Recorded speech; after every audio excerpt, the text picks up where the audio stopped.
Thank you. My name is Mike, one of the co-founders of Hummingbot, and really excited to kind of relaunch what Hummingbot is, because I think for a few years we've been focused on just really building open source code, but now I think we're ready to really make it more usable and expand the number of people who can really access our product. So first, let me kind of talk a bit more generally about the bot landscape, because I think I've learned a lot about what bots do, what the different types of bots, and the role they play in the crypto market. So I want to take a few minutes to explain that first, and then I'll kind of go into the Hummingbot story and kind of just explain how we got to the past 6 years and where we're at today, and then finally I'll end with the demo. You may have heard this client-server model, which is how this in computing for a long time, the idea that you want to have these local devices that are connecting to this larger network. I'm pretty when I was young, we had these BBSs, and my friends run this server, and I would take my computer, use my modem, and connect to it, and I would access chat or news. But I think in that model makes sense, because it's your local device. You want to keep kind of local because you may have some private data, private secrets, and also that storage might be limited. And then you want to connect to some larger repository of data where you can share that with other people with more storage space. So that's kind of when the origins of this client-server model. And then when we got to Web 2, we kind of had more applications. It wasn't just a server in the cloud, but there was real applications like a mobile as well as web. And then when you access them was also through similar clients. That held secrets you ran locally. They were called browsers and operating systems. But I want to highlight something, which is there's actually a really important trend, which is the rise of these open source clients. Before Linux, the operating system everyone used was Windows. So you had to pay $100 per license. So if you're doing anything at scale, it was really hard to deploy that. And kind of when there was an equivalent thing that came around called Linux, it could basically do the same thing as commercial operating systems like Windows and Unix. Everyone kind of switched over. But I think I think a similar thing happened in other client archetypes. So in the browser world, what's interesting, I think Netscape almost was open source from the beginning. They kind of said we're going to open source it. Google continued that with Chromium, and so today the entire every browser in the world, basically even Safari, is based on Chromium. In the mobile operating system world, I would say that's actually, to me, more counterfactual, because I think, obviously, Apple and iOS is one that everyone uses as dominant. Google and Android are, the number two. But the reality is Android isn't really a true it isn't truly an open source operating system, in my opinion. Because Google kind of controls it, the other people that use Android, like Samsung and other phone makers, I don't think they're accessing the same quality version of Android that the Pixel is accessing. That's my opinion why it's Android hasn't really flourished as an independent open source operating system. But the important takeaway from this slide, in my opinion, is the role of open source is to keep the commercial entities honest.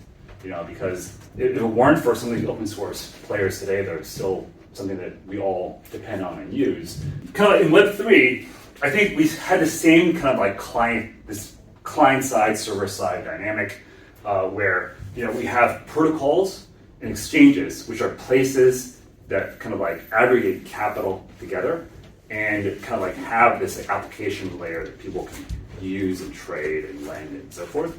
And the things that people use to access them are on the client side. So they are wallets, which are like MetaMask, things that access different protocols, as well as bots. And so the bots are actually, I think, a really interesting aspect of the landscape that people don't know too much about. Even I didn't really know much about it. And then Pixie, feel free to go, please. And then I'll spend a bit more time talking about the bot landscape. A bot, in my definition, would be an automated process that fetches data, performs computations, and then executes some transactions. So that's why it's kind of different from a wallet. Because a wallet is just it's really every entry is manual, but people want to use bots because they want to automate something. That something might be collecting data, might be placing trades, but it's almost a lot of traders want access to these kind of technologies. The biggest bots in the market are actually these closed source bots. 3 commas, Bitsgap, and Signal Plus are basically like websites where you kind of add your API key to some exchange, and they basically allow you to automate a process that's living in a database. I mean, basically, you're giving up your API keys so that they could do some weird stuff, but and they have in the past. But overall, that's how they work. And then the exchanges now all run fairly large copy trading platforms. These are like Binance. They have like 70,000 strategies, like 90 million. In my opinion, the users here are a lot of our, there are places like in Asia, and places like that where like copy trading and follow-ons and VIP trader. And then recently, there's been the rise of what's called Telegram bots, which are these like Telegram interfaces where we can basically have access to a wallet. But I think the wallet's created by someone that knows the API key or your private key, and you're supposed to mirror other traders. Is what you're supposed to do with it. But the volume-wise, this actually accounts for a pretty meaningful share of volume today. But overall, in my opinion, these closed source bots, it's like I would say all of them are targeting and scamming retail traders, in my opinion, because it's like what these appeal to are people who are like they're traders, but they're looking to like for a golden goose. They're looking to just follow someone, make money based on just kind of like catching on and hope. But I think that I would say it's unlikely, in my opinion, that most of these people are actually making money doing this. So you have then the other kind of side of the market are all these like open source bots. So the open source bots actually target a whole different audience, which are developers trying to build something. They build the bot themselves, and they're trying to build on top of a framework instead of building from scratch. So when we first got into the market, pretty much everyone here was here, except for Artemis, which is new, and Jesse, which is newer.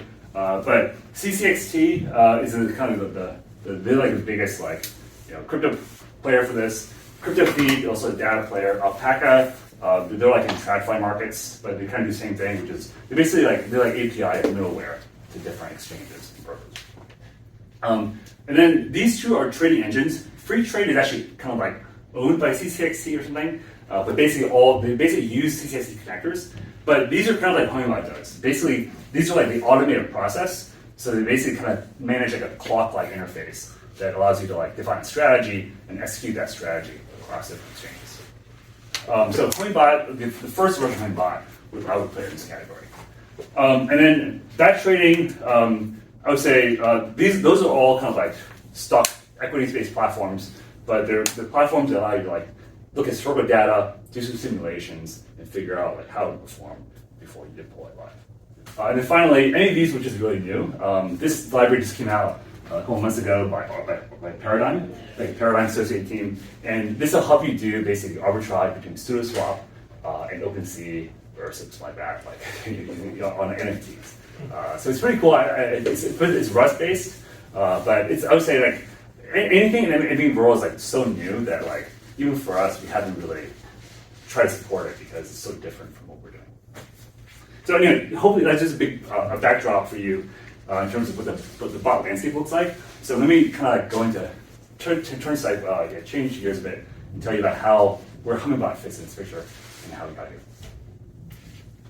In 2017, 2018, we started, me and my co-founders, Martin and Carlo, decided to start something, and we both had this like technical and finance background. And so initially, the first idea was to start an on-chain hedge fund, but also use like an open source protocol, an open source, like how we did it, and try to create a business out of getting other hedge funds to like also adopt this template we created. So so we created this fund protocol. It's an Ethereum smart contract. Basically, it's an Ethereum smart contract where people can invest using Ethereum, and then we would basically like use that Ethereum, like move it off chain, but use an Oracle to pull in the value of the portfolio back on chain, and so we can do daily like reconciliation, subscription and redemptions. So we actually got like about, I think 20 people to invest like $600,000 into it, but ran it for about a year. You can see it actually made decent money, and it actually made money because my CTO Martin is actually pretty good like machine learning engineer. He built this algorithm that would predict the price of Bitcoin and would automatically trade based on it. And it actually did pretty well. It was like backtested and everything. But the stack he used was basically the Hummingbot stack there. Unfortunately, one day we got a call from the SEC and they said that we think what you're doing here is like general solicitation because you have this hedge fund, but you're also talking about this protocol at different conferences, on your website and everything else. And so, I thought it was ridiculous, but ultimately after 6 months of back and forth, they were like, we want you to settle and close the fund and pay us a $50,000 settlement fine or something. And honestly, the prospect of dragging on, we had already spent $300,000 legal fees at this point, flying back to DC and back and forth. So it was like, spending even more money, it was just wasn't worth it. So we decided just to close down the fund at the end of 2018, even though the returns were actually pretty decent. And then that's how we decided to open source Hummingbot, because we figured that we could do something with that open source direction. But anyway, so Leo knows it was a kind of a weird period for us because we knew we had something here with the fund and with protocol, but we just didn't. We're sick of dealing with all these legal issues. So anyway, so that's why we open source Hummingbot. And so you can see it's me, 30 pounds heavier, on a podcast talking about it. That's what it looked like in the first version. Still kind of looks like this today. But the gap in the market we saw was that we had all those open source bots out there, but a lot of them weren't really focused on the needs of market makers.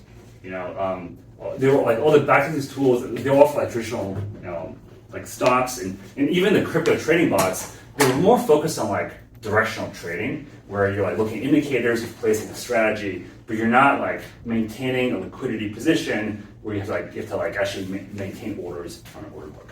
And so, and from a technical perspective, in order to have do that, you needed WebSocket connectivity to order books.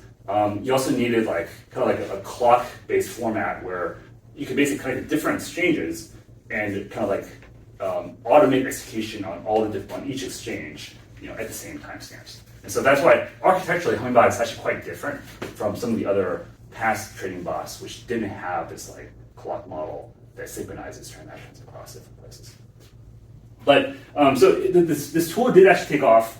But what really helped was we launched this platform called Hummingbot Miner that allowed people to run their bots and earn rewards from different token issuers who wanted to, basically get liquidity this way instead of hiring a traditional market maker. So as you can see, in 2021, this platform was going gangbusters. The metrics looks great, like every other project crypto around this time. So this is also when we raised our Series A to expand this platform. But unfortunately, we realized a couple things.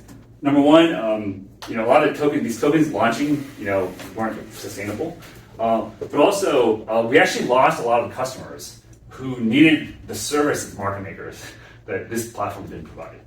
So Solana was an early customer, and after 3 or 4 months, Solana co-founders called us up and were like, guys, we need liquidity on 20 different venues because Sol is blowing up.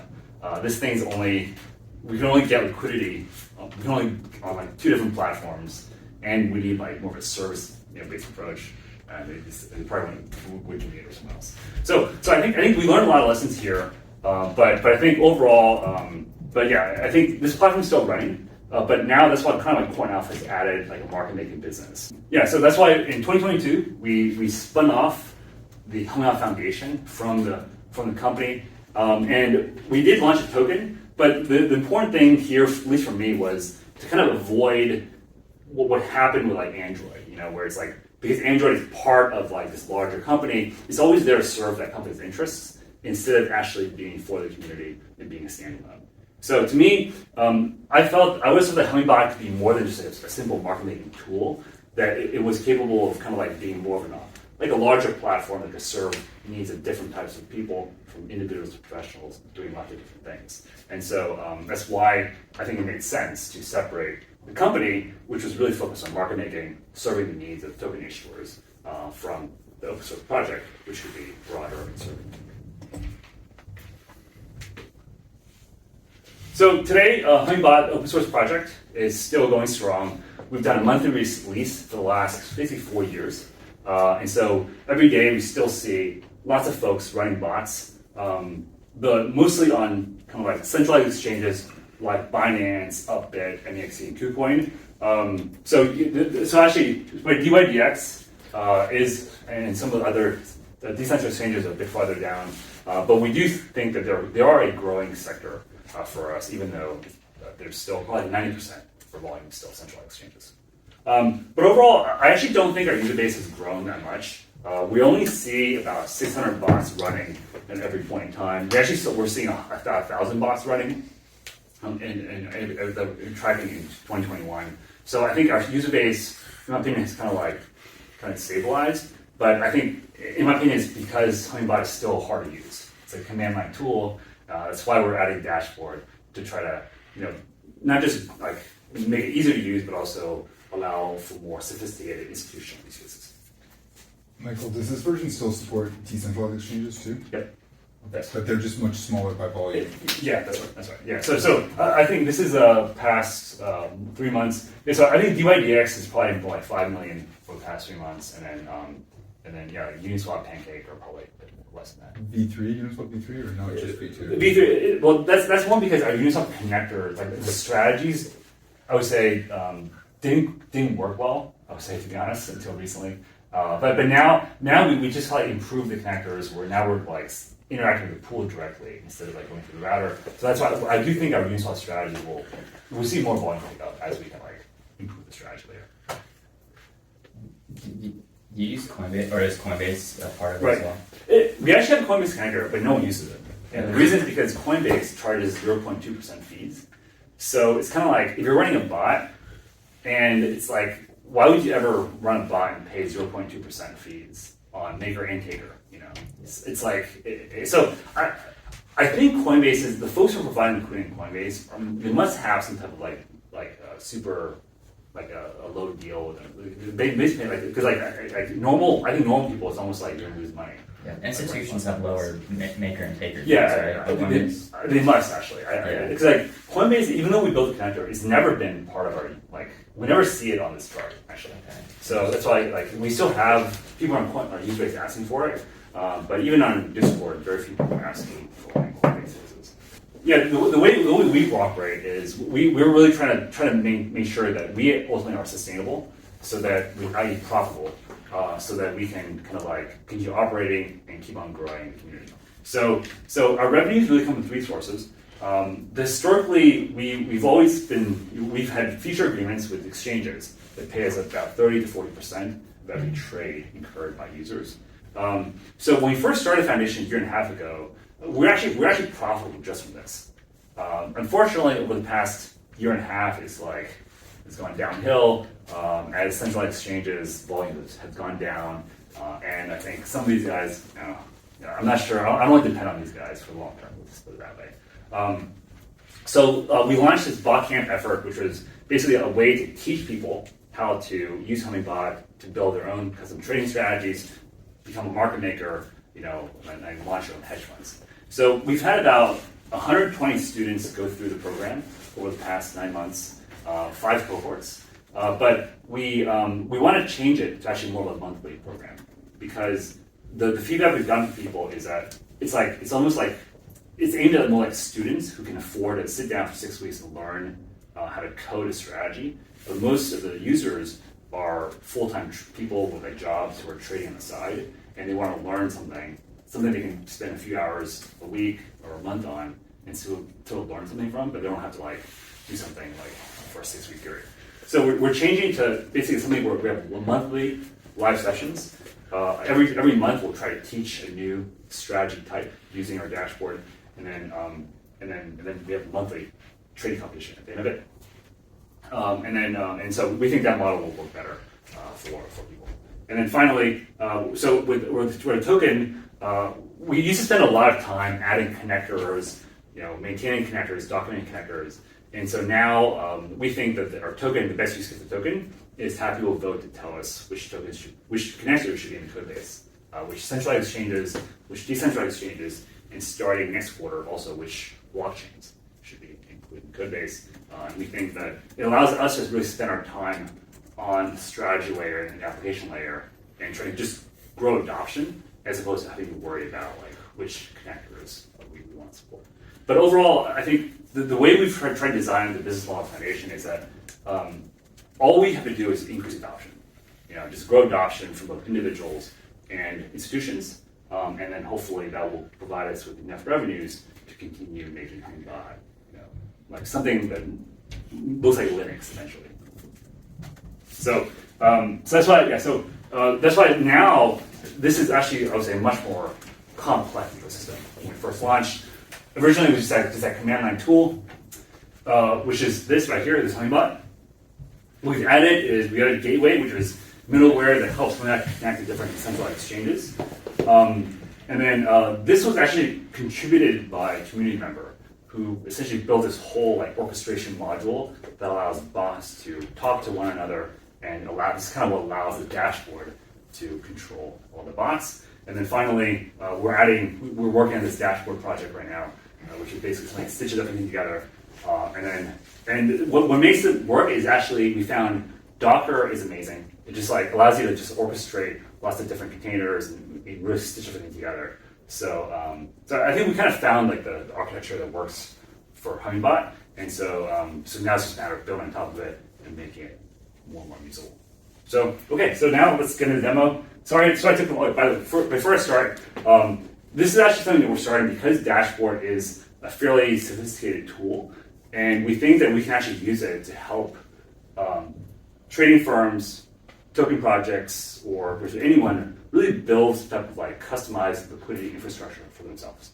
So this could be like a market making operation. This could be like something else. But overall, I think for us, we want to actually invest the time to understand the needs of a particular project, and we will actually help you basically build and maintain that customized dashboard.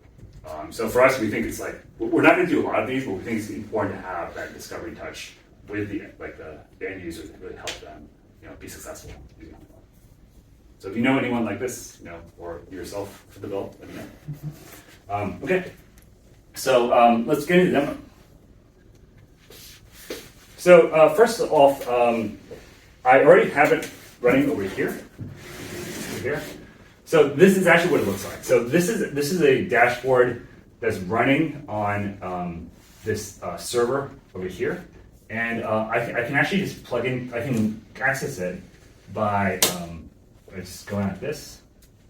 Oh, actually, I'm already here. I'm already inside the dashboard here. Here, this window is actually connected to the server itself, so you can see that this is a dashboard running on this URL. And so what I've done is I just have my team install, basically just clone the repo and just launch it here. And so you can see it. This is where it's running. And so the basic idea is that you can use this interface. This is built using Streamlit, but you can use this to basically launch different pages. And so the main two sections that we're managing are pages related to bot orchestration, which is the ability to create and deploy multiple instances. And another one called Backtest Manager, which is a section that helps you download historical data, define a strategy, backtest that strategy against historical data, and then find like the optimal configuration for that strategy. So let me walk you through the bot orchestration part first, and I'll walk you through the backtest manager after that. So the bot orchestration, first is like, we want you to fill out this credential section. This one defines like your master bot configuration. So this is one that you may have preloaded. Here are the different script examples that it has preloaded with.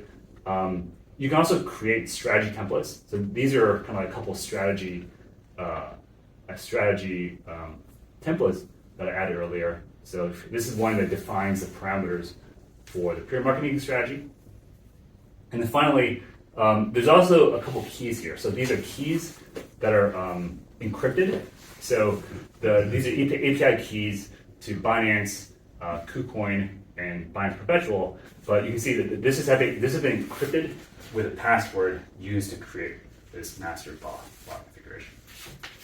So as a user, I don't want to touch this master bot configuration. Instead, but I can use it to create and manage different instances. So here I actually have 3 instances already running, but they're not running any strategy right now. So but I can run one just by going over here like this, and then let's say, let's pick one of these to run. So I'll just run this simple payment example one. This one is just one that kind of like, it's like a simple version or basic market making strategy, and this one will just place orders, I think on a Binance trade. So this is actually a bot right here. Let me drag this one down and give it more room in the dashboard. So you can see this bot is running, and this status is coming from the actual bot running, which is essentially a Docker container running on this server. So right now it's basically placing trades. I think if I refresh this, it should show me some more status in the bot. And so here's a bot. See, so he has some orders. And it's already gotten a few trade fills. So this is trading. This is paper trading, so it's not real. But so you can see, like, yeah, it's gotten a couple fake fill trades. If you wanted to kind of drill down into the distance, you can basically just take this command here. So yeah, so that's the actual bot running right there. So this is like, so if I go back here, and if I want to stop the bot, you can also stop it from here as well. So you can do like this, stop. So that will actually kind of stop running the bot, and if you look over here, it's actually already stopped in Docker as well. So basically, the idea here is that, you know, in the past it was a lot harder to start and deploy and manage multiple instances, and now with Dashboard it'll be a lot easier because you can manage each of these and basically start and stop different bots. So I'll start all of these with different ones, and you can see how it works. So this one here, here's some preloaded strategy templates I created earlier. So here's one that is a market make on the Ripple pair. This is basically creating a new instance of Hummingbot. It's using this Docker image, which is the latest release, and is using the set of keys and configurations that are located in this master bot conf. So we did it this way so that people can eventually create different configurations and launch bots using them, and so you can separate the creation and credentials from the person who's using the tool. So here's just an example of creating the bot, and basically this launches a new Docker container. Initially, it launches in kind of like a non-active form, not running a strategy. This is basically what the orchestration is designed to do. We'll probably add like a bot detail page. So there's a strategy performance page down here that we haven't incorporated yet, but eventually another functionality you'll be able to kind of like drill down into the bot page and see like a, you know, something like it looks like more like trading view. What we see kind of like in terms of capability is working with someone that really wants to do market making, launch multiple bots, managing liquidity for, let's say, token across different exchanges, and helping them create a dashboard like this that's running different types of bots, maybe some arbitrage, some market making, but overall providing liquidity at scale to manage the process.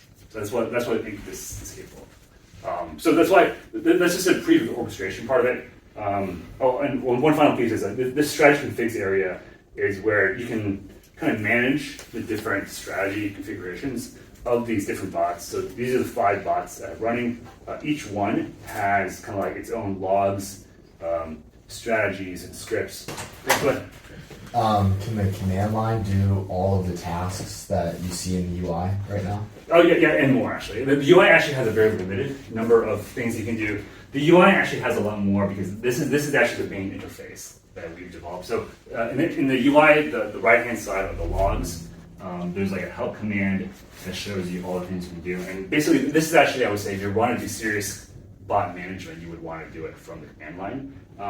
The interface, we see the role of the interface here is to kind of help you manage multiple bots, help you see the status of each one, and help you kind of basically manage it in a team environment with different people who can access different things. You mentioned earlier about the Telegram bots and Unibot and the other one I can't quite remember, but getting quite a surprising amount of market share. Is that kind of the similar trend that you're going, kind of abstracting? And if so, do you have potentially thought about? Actually, not quite the same direction we're going, because in my opinion, I think the Telegram bots are really capturing the folks who were doing copy trading on Binance and OKX and centralized exchanges. And I think because those exchanges have been now enforcing KYC much more stringently.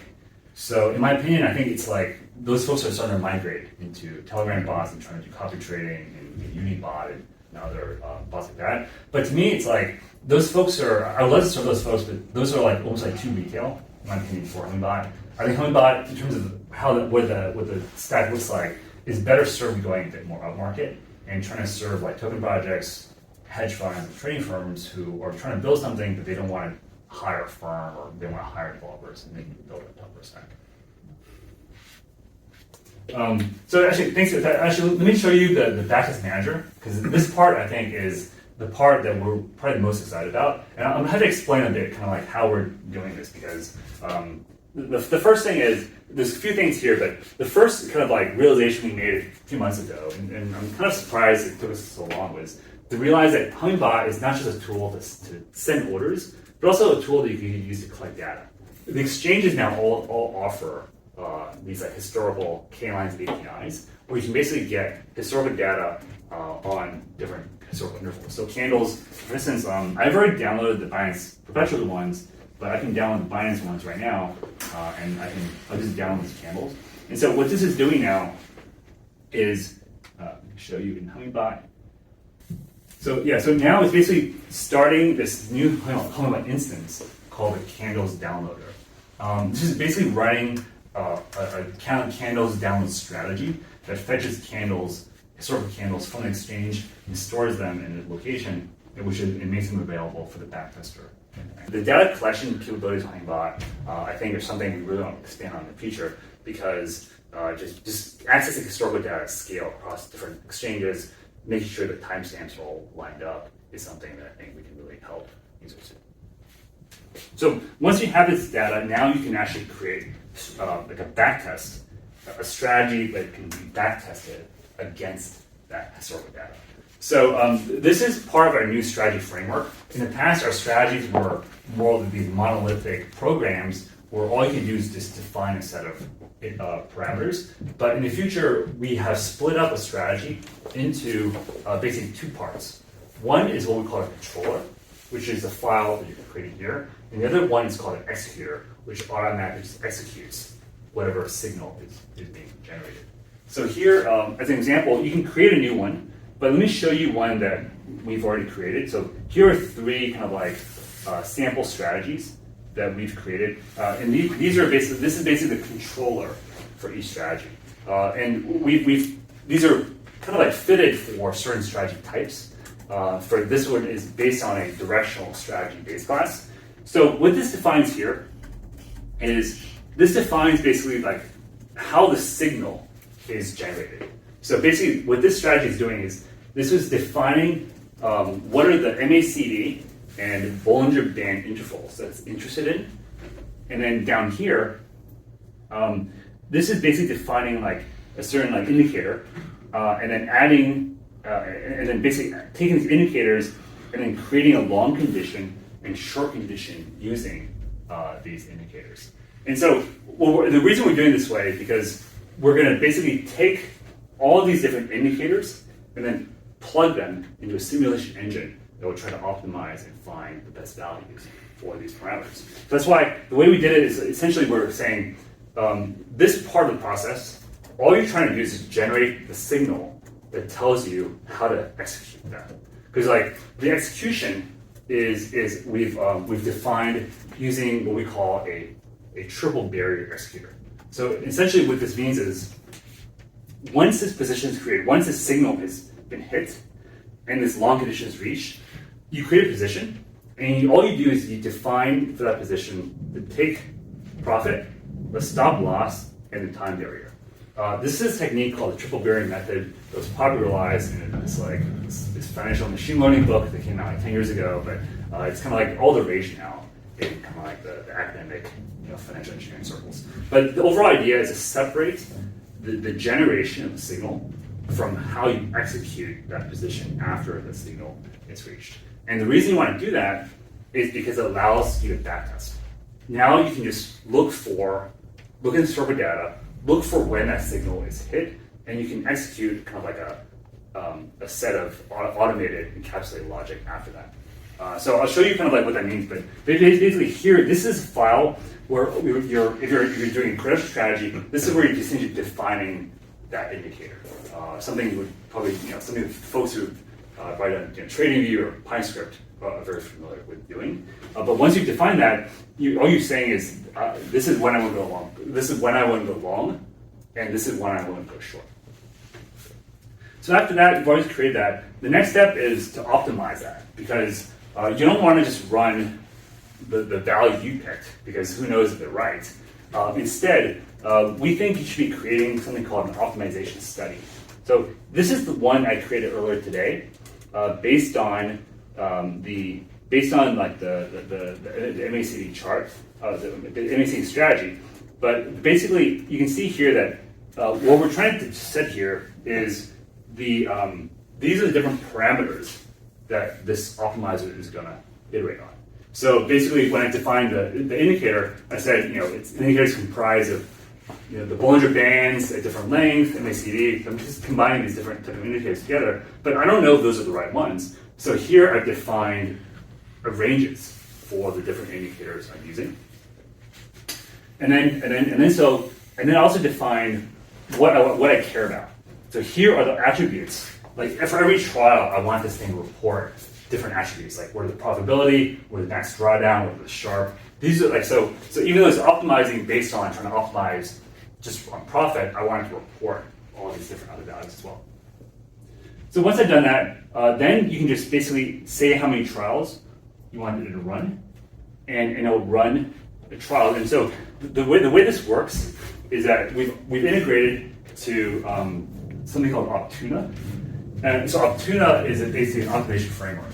And now it's taking these historical values for the different parameters we've created, and it's going through the historical data we've collected and saying, okay, so based on each candle, did the single hit? Did the single hit? Did the single hit? If it hit, then run the executor. But for each one, it's modifying the parameters used to find the signal, as well as the modifying the take profit, all the parameters of the position itself. So hopefully, by the time this finishes, I've already done 100 trials, so this now is doing 100, 200. Then we can look at all the trials on a plot and try to identify the best ones to actually run. So now the final step is to actually analyze the performance of what we just did. So here, in this step here, so this chart shows basically the plots each trial in terms of P&L versus maximum drawdown. So this part down here isn't quite working quite yet, but basically what we want you to be able to do is like pick one of these dots. So actually we can see some of these dots here. So let's look at this dot here. So basically you want to avoid you want the ones that are high profit and avoiding max drawdown. So maybe this one here looks promising. So here what this is saying is that the accuracy rate is 83%. And so because each one what it does is gonna like every single is created, it's going to create a position. So it's created a total of 6 positions, and in 6 positions, I guess it actually won. I guess the take profit barrier was hit, so it basically won 5 out of 6 positions created, which is why it made 3%. Whereas the ones down here, see this one here probably did badly this one here created. What is it? 10 positions and only won 3 of them and lost money in their time. So we're still not quite done building this yet, but the basic idea after this is to allow you to select, one of these trials, look at the actual parameters and modify them if you want. Maybe also do a full back test to see how it would behave against. Kind of like you can actually see how it behave against historical data, like arrive, live, this kind of thing. Where this is like more like a this is a individual trial, I believe. So you can like, kind of analyze it a bit more. And then finally, there should be a deploy step where now you can deploy that optimized configuration into a live bot. So that's kind of like the roadmap. We're kind of, that's why I would say we're pretty excited about what's possible with the combination of the backtest manager and the orchestrator, because we think it should be a good feedback loop in terms of fine-tuning strategy, deploying it, see how it performs, not a paper trading or live mode, and then kind of like rinse and repeating. So that's why we're starting with directional strategies, in this framework, because the ability to backtest is kind of fitted with the type of framework that you're backtesting on. So we've already actually created initial frameworks for market making strategies and directional strategies, and we'll probably could be fleshing those out, making them, adding other frameworks for different strategies like arbitrage or liquidity provision, on desks in the future. But we think this I think really to change the game for folks who are trying to actually compete with, let's say, a Citadel or a Jump or something like that, because this kind of thing just wasn't available in the past for framework. So thank you. This is the end of the demo, but thank you for staying and watching the whole thing. I really appreciate this chance to unveil what we're showing.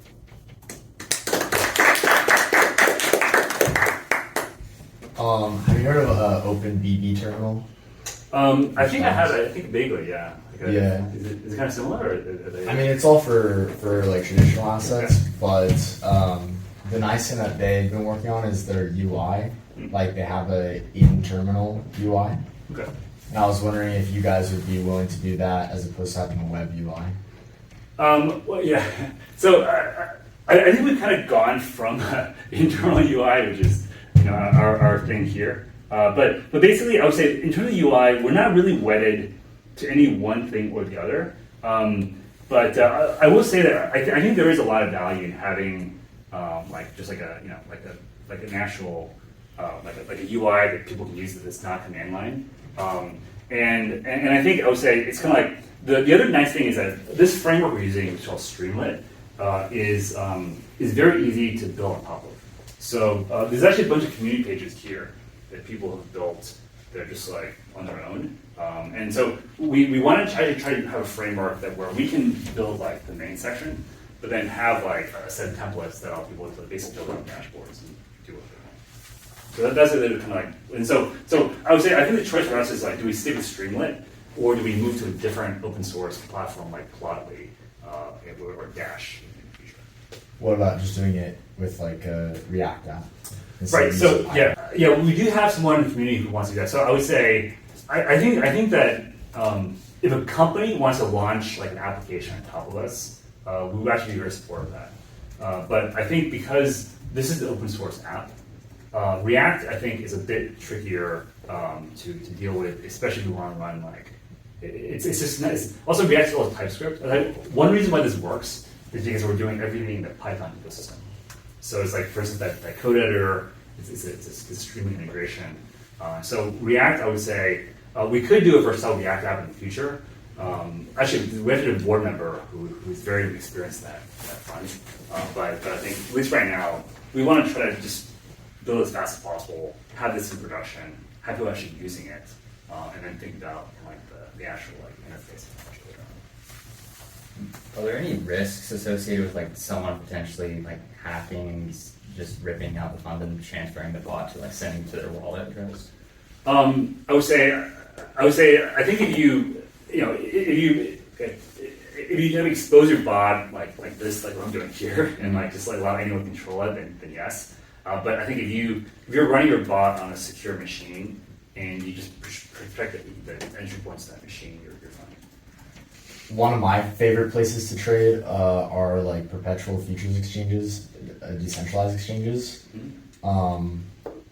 specifically on Solana or like Arbitrum. And a lot of these exchanges have, if you look at their GitHub or like pages, they have all like SDKs, or they might have like their own like liquidator bot or their keeper bot.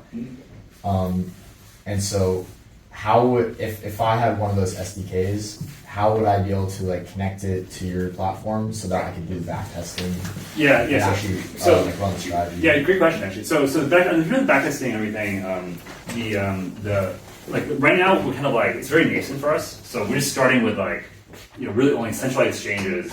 It's it's like we want to validate the framework first before it fixes. You can build like integrations to DEXs. This is actually what a lot of DEXs are doing already. It's kind of why we have all these DEX connectors here. There are a few order book ones, but the order book ones are I would say there's like you might be building this a lot one, but like right now like the order book ones we have are I think like DYDX, DEX slot, and probably Injective are the main ones. We do see pretty much Mango's actually in the process of building one right now. We're actually adding the Ripple DEX pretty soon, and so a bunch of the DEXs already are working on integration. So I wouldn't be surprised if there's already one that works. Well, when they make that, would they put it as like a tutorial on the Hummingbot? Right. So there's been a difference between the strategy and the connector. So the connector just kind of maps the endpoints. But then let's say you want to do a liquidation strategy.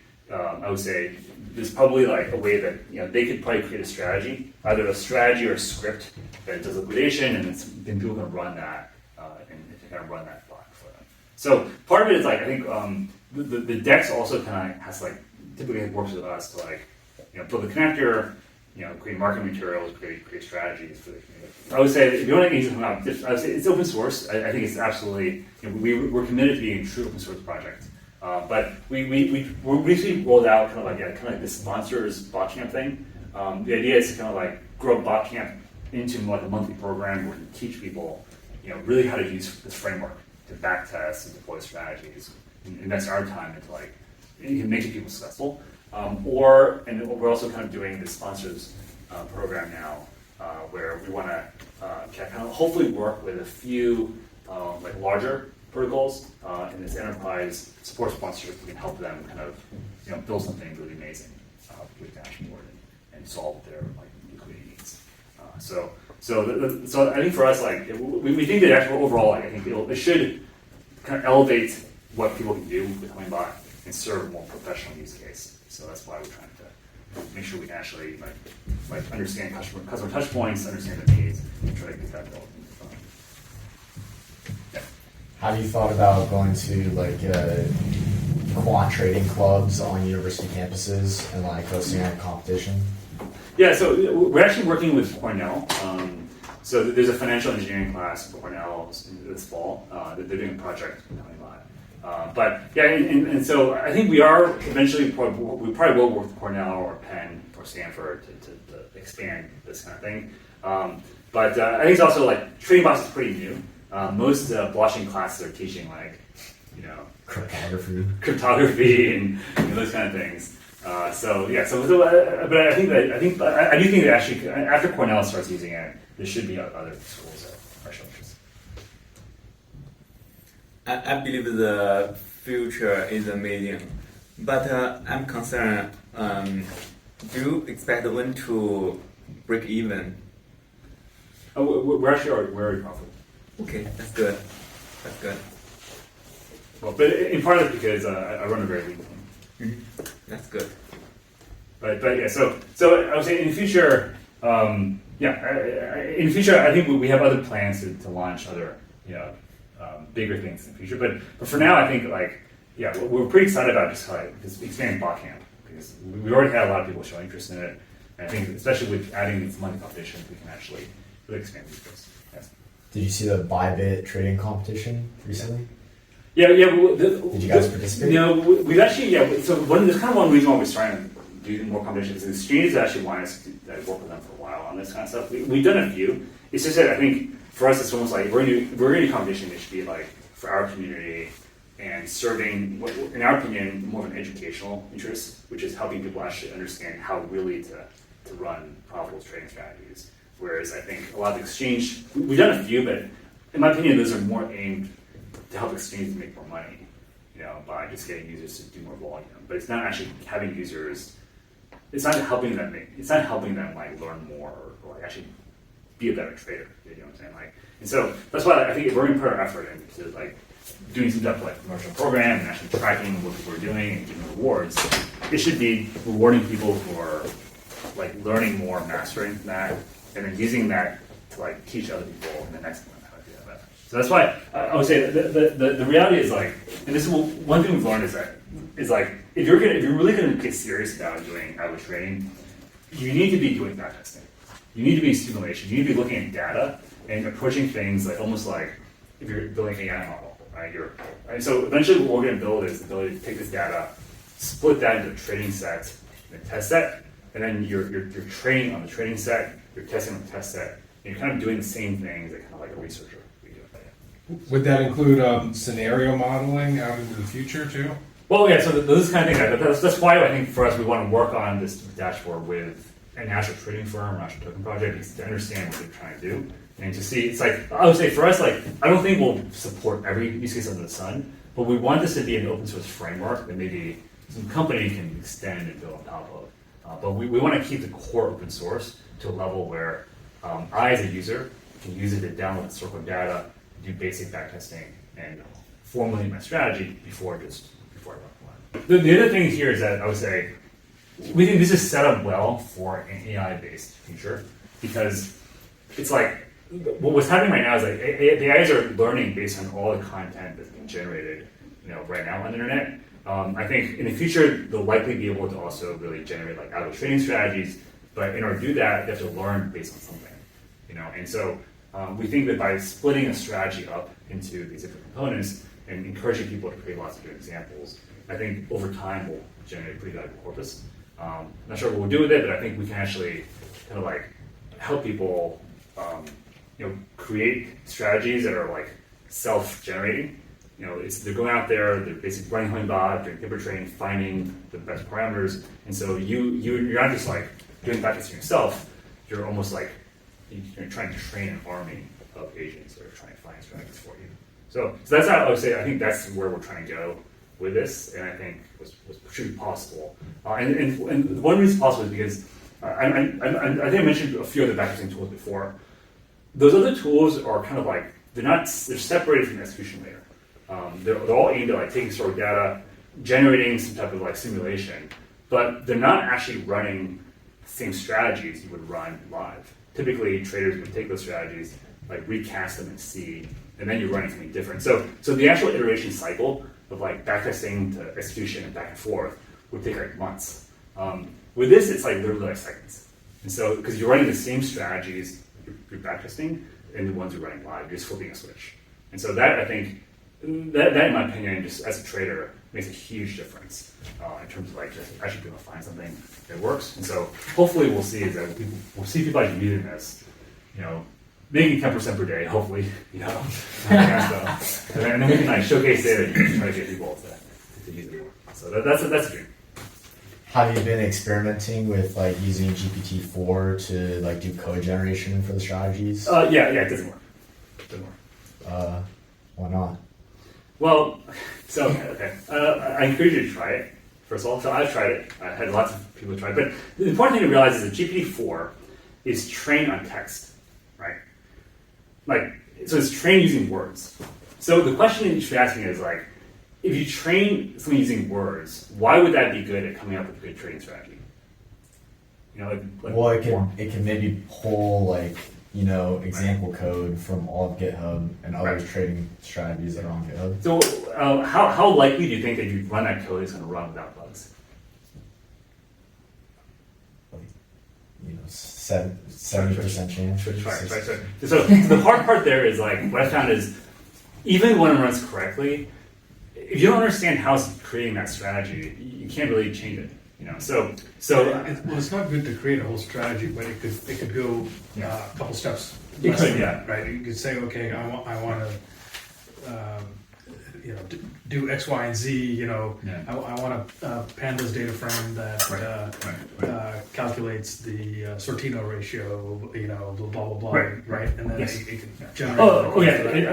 Not not coming up, not conjuring up a strategy, but maybe helping you? I would say I've actually using a lot in coding, and I found it very helpful for that, which is like helping me like do the basics, like creating pandas data frames, understanding how to create like Sortino ratios. Like it's like a lot of the basics I would have to Google or Stack Overflow or Wikipedia to find that. The problem, however, is that if you want to do something more complex, like for instance, like I've said to it, hey, give me create like a Python class that does X, Y, and Z, and here's what I want to do. And things like I actually don't have a great understanding of Python. And what it gave me at the end was something that actually worked.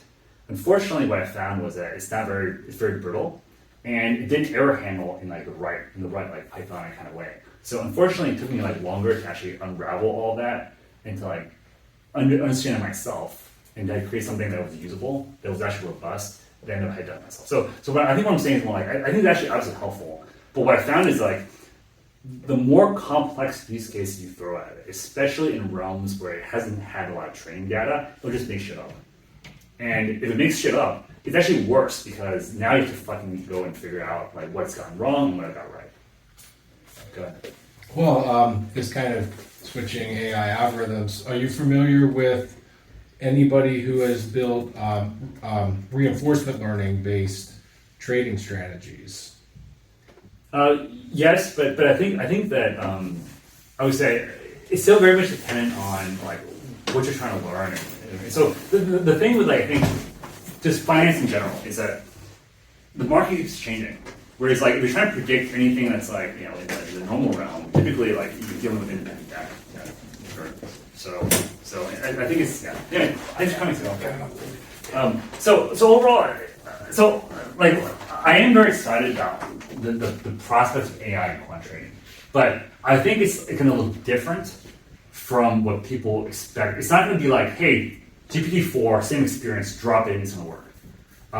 I think it'll look something more like almost like this at scale in 5 years, where you're saying, like, build this type of strategy. I'm interested in this type of strategy, and here's like how I want the strategy. You really kind of like fix kind of strategy type, and then you go and say, go find where the strategy might work. And so I think what the agent is doing is not trying to change different strategies. It's just taking the same strategy and saying, what have I ran in this market? What have I ran in this other market? What have I changed all these other parameters? And then so it's almost like, and also figure out what does overfitting mean? Trying to actually do the whole cycle to actually find features actually work and features work. And so I think that would actually work, but I think that actually requires more like, it's almost like we're the early stages of this compared to where it was for the text and the image recognition fields, like 5 years. So it's almost like we're literally before we discovered the transformer in terms of like applying AI to quant finance. But I think in order to start, and it's one reason why I'm doing this is I think the more you can structure the strategy creation and connect like the strategy creation to the execution and back and forth, then you can kind of like eventually basically reinforce that learning and yourself. You reinforce your own learning to the point where you can actually build a better strategy. Well, I know there's at least a couple papers on this where they developed specifically a market making strategy with a reinforcement learning kind of algorithm behind it. It says it does well, It's just the issue. I think so. Basically, what market making is like there's no perfect marketing algorithm because it depends on what you're market making for. If you're market making for a liquid asset like BTC with like markets everywhere, your job as a market maker is very different from if you're market making for a completely new asset that's traded for the first time. So there's no like generalized marketing algorithm, and I think, but I do think that I would say it's like if you have an agent that is connected to all the data sources in the world, let's say, and it's marketing for this one pair, it should do a better job than a human can. The question is, how do you actually kind of like encode that agent with the knowledge of what it can actually work with?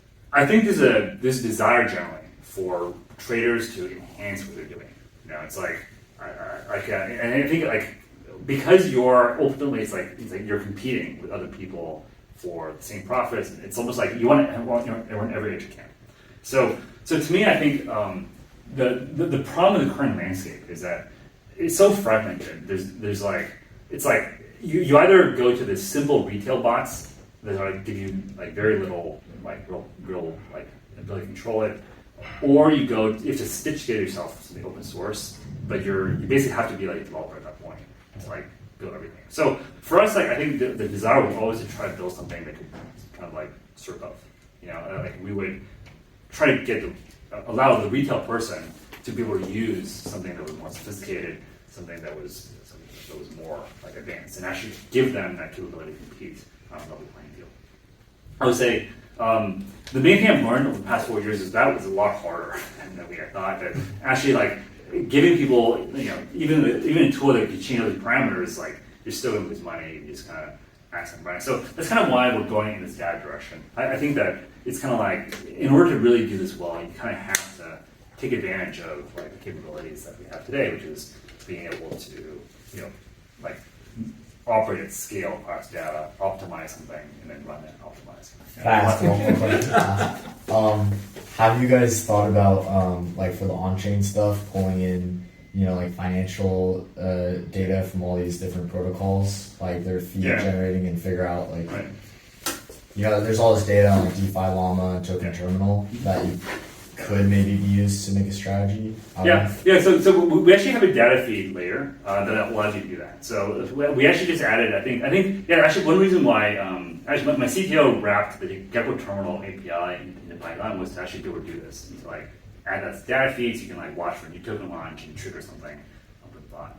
But basically, I would say we don't want to be like adding like arbitrary data feeds, but hopefully we have an interface that allows you to add anything you want. Thanks. Cool. Thanks everyone. Yeah.